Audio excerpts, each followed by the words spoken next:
الحمدللہ وحدہ والصلاۃ والسلام علی من لا نبی بعد اما بعد فقد قال اللہ تعالی فی القرآن المجید وفرقان الحمید وبرہان الرشید وارشاد العظیم اعوذ باللہ من الشیطان الرجیم بسم اللہ الرحمن الرحیم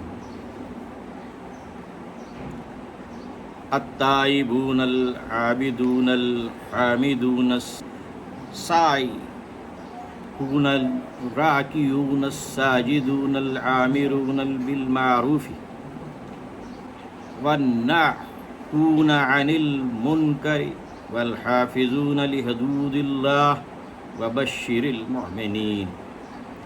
صدق اللہ۔ سورہ توبہ ہے اور سورہ توبہ کی 112ویں آیت ہے۔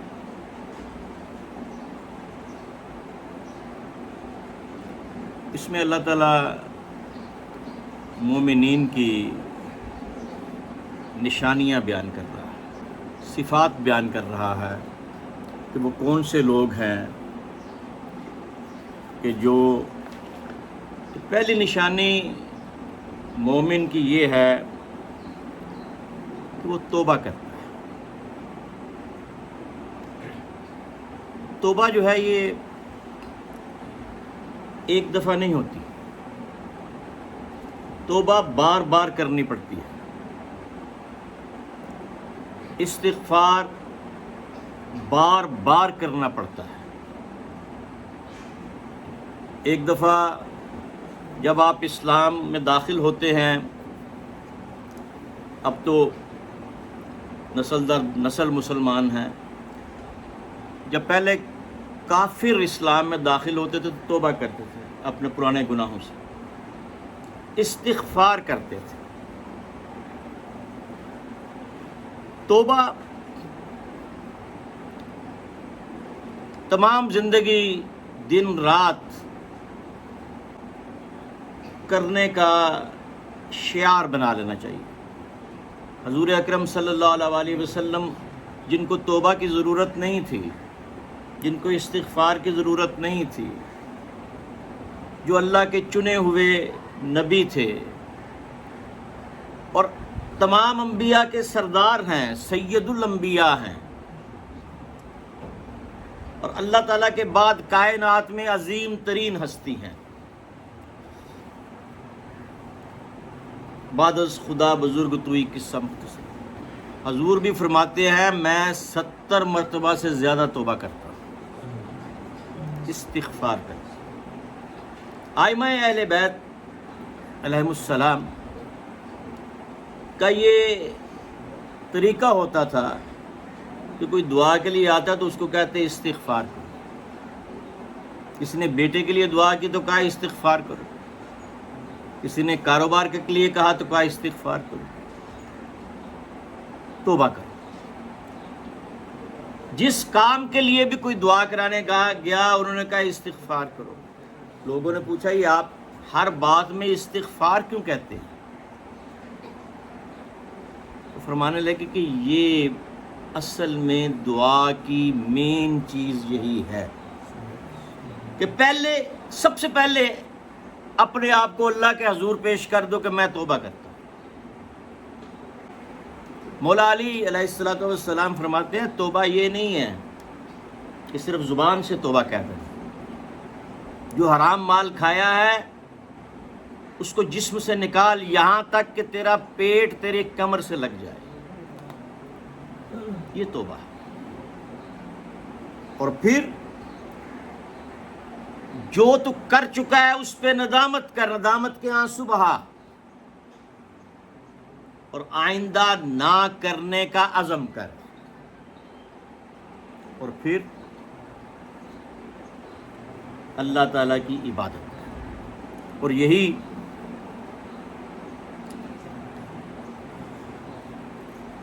امام فخر الدین رازی نے تفسیر کبیر میں بھی یہ چیز لکھی ہے۔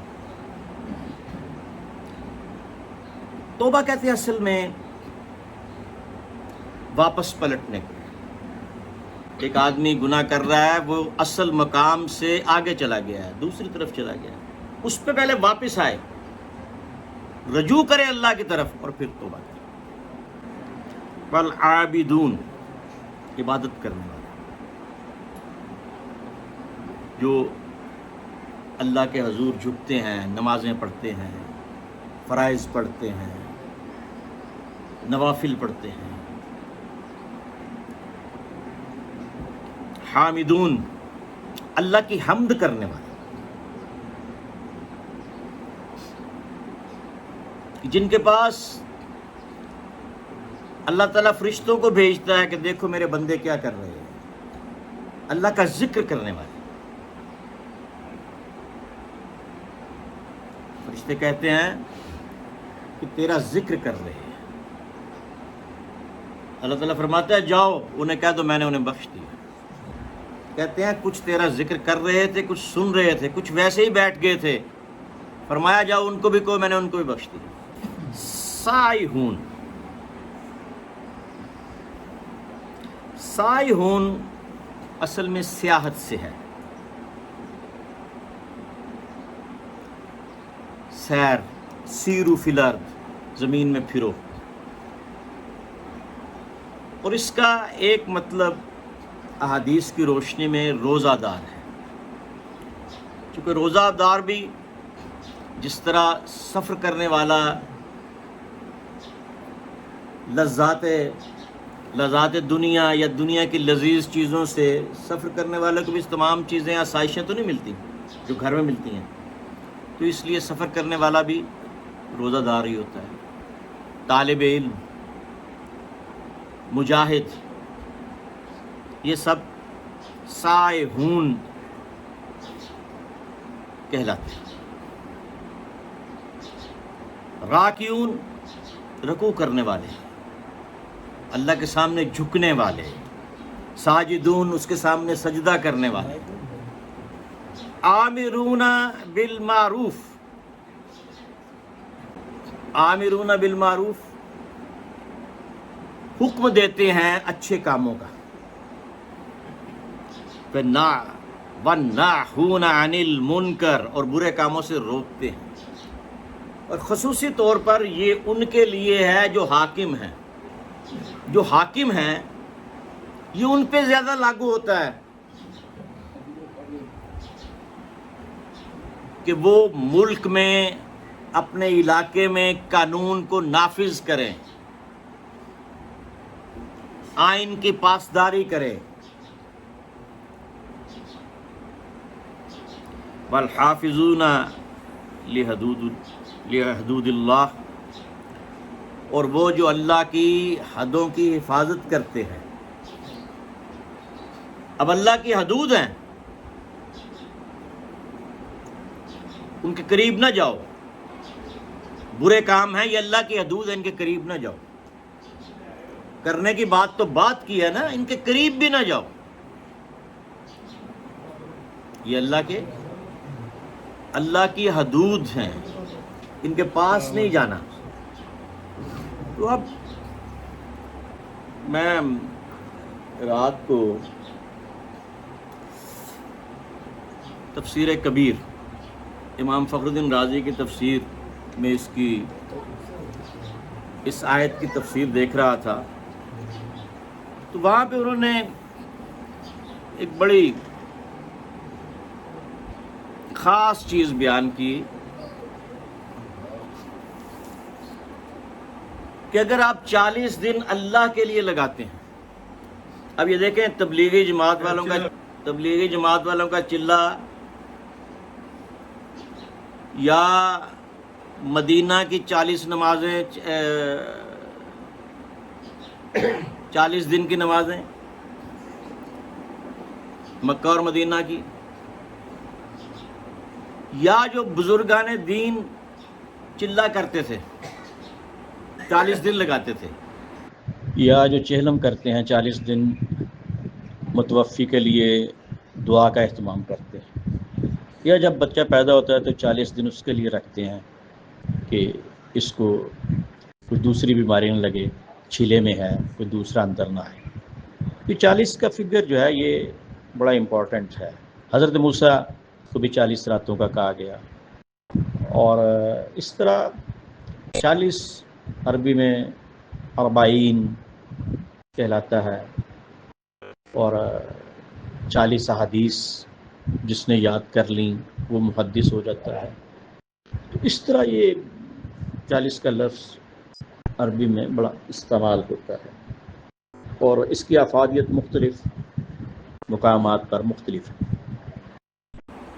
اب وہ حدیث ہے حضور کی کہ میری امت میں جو 40 دن خالص اللہ کے لیے وقف کرتا ہے، اب اس سے یہ ساری چیزیں نکلی ہیں، چاہے وہ بزرگان دین کا چلہ ہے،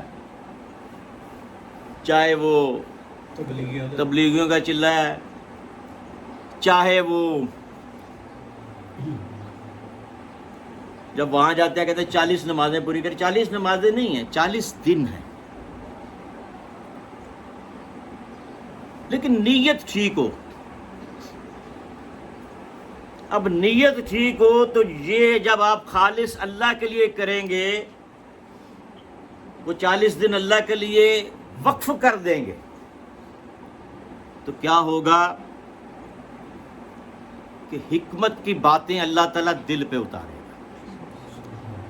اور وہ دل سے زبان پہ آئیں گے. یہ جو اولیاء اللہ کلام فرماتے ہیں، یہ وہ چیز بیان ہو رہی ہے. اور سوال پڑے گا، ایک میرے علم گزری گا 40 دن تکبیر اولا نال نماز پڑھی جائے ان مرد وقت مغفرت نصیب ہوئے گی، کیا حضور دی ہے؟ میں تحقیق کر کے میں لب کے پسند. یہ 40 دن جو ہیں یہ اس میں با جماعت نماز، ساری نمازیں با جماعت تکبیر اولا کے ساتھ حضور کی سنت کے مطابق، اور یہ 40 دن بالکل اللہ کے لیے وقف کر دینے ہیں. اللہ کے لیے، اللہ کے لیے. اگر حجرے میں رہنا تو 40 دن حجرے میں ہی، مسجد میں رہنا تو 40 دن مسجد میں. یہ وہ عام عبادت سے الگ عبادت ہے، یہ ہر بندے کے لیے نہیں ہے. یہ ہر بندے کے لیے، یہ ان کے لیے جو خاص اللہ سے ملاقات چاہتے ہیں. یہ ہر بندے کے لیے نہیں ہے.